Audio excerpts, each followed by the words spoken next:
Hi, എല്ലാവർക്കും നമസ്തേ. ഞാൻ സിന്ധു സതീശൻ. സനാതനധർമ്മത്തെ ഉന്മൂലനം ചെയ്യാനാണ് ഞാൻ രാഷ്ട്രീയത്തിലേക്ക് ഇറങ്ങിയത് തന്നെ. ഇങ്ങനെ ഒരു വിവാദ പരാമർശം നടത്തിയത് ഇപ്പോൾ നമ്മുടെ തമിഴ്നാട്ടിൽ പുതിയതായിട്ട് വന്ന TVK പാർട്ടി, അതിൻ്റെ MLA ആയ എസ് മുസ്തഫയാണ്. അതായത് TVK പാർട്ടി എന്ന് പറയുമ്പോൾ അറിയാമല്ലോ, നമ്മളെ ജോസഫ് വിജയുടെ പാർട്ടി. അപ്പോൾ അവരാണ് അധികാരത്തിലിരിക്കുന്നത്. അതുകൊണ്ട് തന്നെ സനാതനധർമ്മത്തെ രാഷ്ട്രീയപരമായിട്ട് ഉന്മൂലനം ചെയ്യാൻ പറ്റും എന്നൊരു തെറ്റിദ്ധാരണയിലായിരിക്കാം എസ് മുസ്തഫ ഇങ്ങനൊരു പ്രസ്താവന പറഞ്ഞിട്ടുള്ളത്. ഇത് ഒരു വിവാദ പരാമർശമാണോ എന്ന് ചോദിച്ചു കഴിഞ്ഞാൽ 100% വിവാദ പരാമർശമാണ്. നമ്മുടെ ഈ ഭാരതത്തിലെ ബഹുഭൂരിപക്ഷം വരുന്ന ജനങ്ങളും ഹൈന്ദവ സംസ്കാരത്തിലും ഹൈന്ദവ വിശ്വാസത്തിലും ഹൈന്ദവ ആചാരത്തിലും അനുഷ്ഠാനത്തിലും വിശ്വസിക്കുകയും ജീവിച്ചു വരികയും ചെയ്യുന്ന ആൾക്കാരാണ്. അതുപോലെ തന്നെ ഈ ഭാരതഭൂമി നമ്മുടെ പുണ്യഭൂമിയാണ്. ഈ ഭൂമിയിൽ വീണു തന്നെ വേണം മൃതി അടയാൻ എന്ന് ആഗ്രഹിക്കുന്ന ബഹുഭൂരിപക്ഷം വരുന്ന ഹൈന്ദവ ജനത, ഇവരെയൊക്കെ ഒറ്റയടിക്ക്, സനാതനധർമ്മികളായ ഹൈന്ദവരെ ഒറ്റയടിക്ക് ഉന്മൂലനം ചെയ്യാൻ എസ് മുസ്തഫ വിചാരിച്ചാലാകുമോ?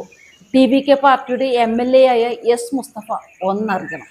തമിഴ് വെട്ടിക്കടകം, അതായത് അണ്ണാച്ചി ജോസഫ് വിജയുടെ പാർട്ടിയില്ലേ TVK പാർട്ടി, ആ പാർട്ടി ഉണ്ടാകുന്നതിന് മുന്നേ, അതുപോലെ തന്നെ TVKയുടെ നേതാവ് ജോസഫ് വിജയ് ജനിക്കുന്നതിന് മുന്നേ തന്നെ ഈ ഭാരതത്തിൽ ഒരു പാർട്ടി ഉണ്ടായിരുന്നു, കമ്മ്യൂണിസ്റ്റ് പാർട്ടി. ആ പാർട്ടിയുടെ മൂത്ത കമ്മി നേതാവ് ഒരു നമ്പൂരിച്ചൻ, അതായത് EMS നമ്പൂരിപ്പാട്.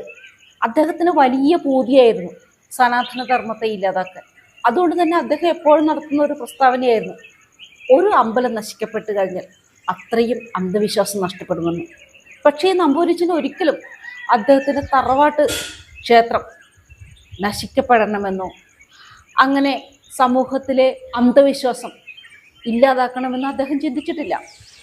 അദ്ദേഹത്തിൻ്റെ തറവാട്ട് ക്ഷേത്രങ്ങൾ നന്നായിട്ട് പരിപാലിച്ചു പോകുന്നു, അവിടെ ആചാരങ്ങളും അനുഷ്ഠാനങ്ങളും നടത്തുന്നു. പക്ഷെ മറ്റ് ക്ഷേത്രങ്ങൾ നശിപ്പിക്കപ്പെടണം, അങ്ങനെ സമൂഹത്തിലെ അന്ധവിശ്വാസം ഇല്ലാണ്ടാവണം. ഇതായിരുന്നു നമ്പൂരിച്ചൻ്റെ ആഗ്രഹം. എന്നിട്ടിപ്പോൾ എന്തായി? ഒരിക്കൽ പ്രതിപക്ഷ സ്ഥാനത്തേക്ക് എത്തിപ്പെടേണ്ടിയിരുന്ന കമ്മ്യൂണിസ്റ്റ് പാർട്ടിയുടെ ഗതി ഇപ്പോഴെന്താണെന്നറിയോ? ഭാരതത്തിൽ ഒരു സംസ്ഥാനത്തും ഭരണമില്ലാതെ പ്രതിപക്ഷ സ്ഥാനത്തിരിക്കേണ്ടി വന്നു. സംസ്ഥാനത്ത് ഒരിടത്തും ഭരണമില്ല. ഇനി എവിടെയെങ്കിലും ഭരണത്തിൽ വരുമോ എന്ന് അവർക്ക് യാതൊരു നിശ്ചയമില്ല. സനാതനധർമ്മം ഇല്ലാതാക്കാൻ വേണ്ടി അഹോരാത്രം കഷ്ടപ്പെട്ട ഒരു പാർട്ടിയുടെ ഗതികേടാണിത്. ഇന്ത്യൻ രാഷ്ട്രീയത്തിൽ അസ്ഥി പഞ്ചരമായിട്ട് പ്രതിപക്ഷ സ്ഥാനത്തേക്ക് മാറിയിരിക്കുന്നത്. TVK പാർട്ടി, അതായത് വിജയ് അധികാരത്തിലെത്തിയപ്പോൾ ആ നിയമസഭയിലെ പ്രതിപക്ഷ സ്ഥാനത്തിരിക്കുന്ന ഉദയനിധി സ്റ്റാലിൻ പറഞ്ഞതും ഇതേ പ്രസ്താവനയാണ്. ഇന്ത്യയിൽ, നമ്മുടെ ഭാരതത്തിൽ സനാതനധർമ്മത്തെ മുഴുവനായിട്ടും ഉന്മൂലനം ചെയ്യണം, എങ്കിൽ മാത്രമേ ഭാരതീയ ജനതാ പാർട്ടിയെ തോൽപ്പിക്കാൻ കഴിയൂ എന്ന്. എന്താണല്ലേ, ഈ ഭാരതീയ ജനതാ പാർട്ടിയിൽ വിശ്വസിക്കുന്നവർ മാത്രമാണോ സനാതനികൾ? അങ്ങനെയാണോ ഉദയനിധി സ്റ്റാലിൻ വിശ്വസിച്ചിരിക്കുന്നത്? പാർട്ടി വേറെ, വിശ്വാസം വേറെയാണ്. ഹൈന്ദവ വിശ്വാസികളെല്ലാം ഭാരതീയ ജനതാ പാർട്ടിയിൽ വിശ്വസിക്കുന്ന ആൾക്കാരല്ല, അല്ലെങ്കിൽ പ്രവർത്തിക്കുന്ന ആൾക്കാരല്ല. എന്നാൽ എന്നെ അതിശയപ്പെടുത്തിയത്, ഉദയനിധി സ്റ്റാലിൻ ഇങ്ങനെ പറയുമ്പോൾ തൊഴു കൈകളോടെയാണ് തമിഴ്നാട് മുഖ്യമന്ത്രി ജോസഫ് വിജയ് ഇത് കേട്ടിരുന്നത്. അത് അല്പം ഖേദകരമാണ്. കാരണം തമിഴ്നാട്ടിലും ബഹുഭൂരിപക്ഷം വരുന്ന ജനസമൂഹവും ഹൈന്ദവരാണ്. ഇവരെയൊക്കെ ഉന്മൂലനം ചെയ്തുകൊണ്ട് സനാതനധർമ്മത്തെ ഇല്ലാണ്ടാക്കാൻ ഉദയനിധി സ്റ്റാലിനാകുമോ?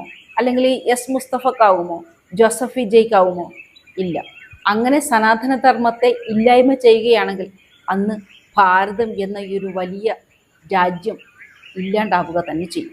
നിരന്തരം ഇങ്ങനെ സനാതനധർമ്മത്തെ ഉന്മൂലനം ചെയ്യണം, ഹൈന്ദവ സംസ്കാരവും വിശ്വാസവും നശിപ്പിക്കപ്പെടണം എന്ന് പറയുന്ന രാഷ്ട്രീയ നേതാക്കൾ ഭരിക്കുന്ന തമിഴ്നാട്ടിൽ ഹൈന്ദവ സമൂഹത്തിന്മേലുള്ള സുരക്ഷയ്ക്ക് എത്രമാത്രം ഭീഷണിയാണ്.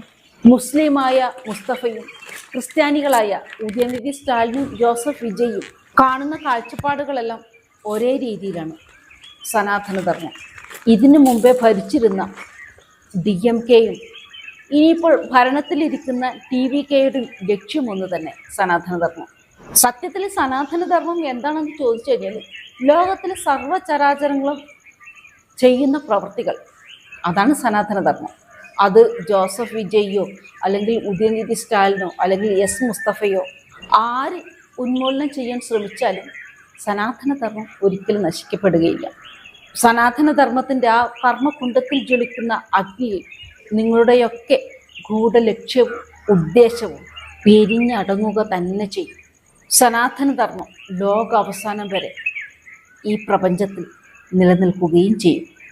മറ്റൊരു നല്ലൊരു വീഡിയോയുമായിട്ട് ഉടൻ വരുന്നവരെല്ലാവർക്കും ജയ് ഹിന്ദ്.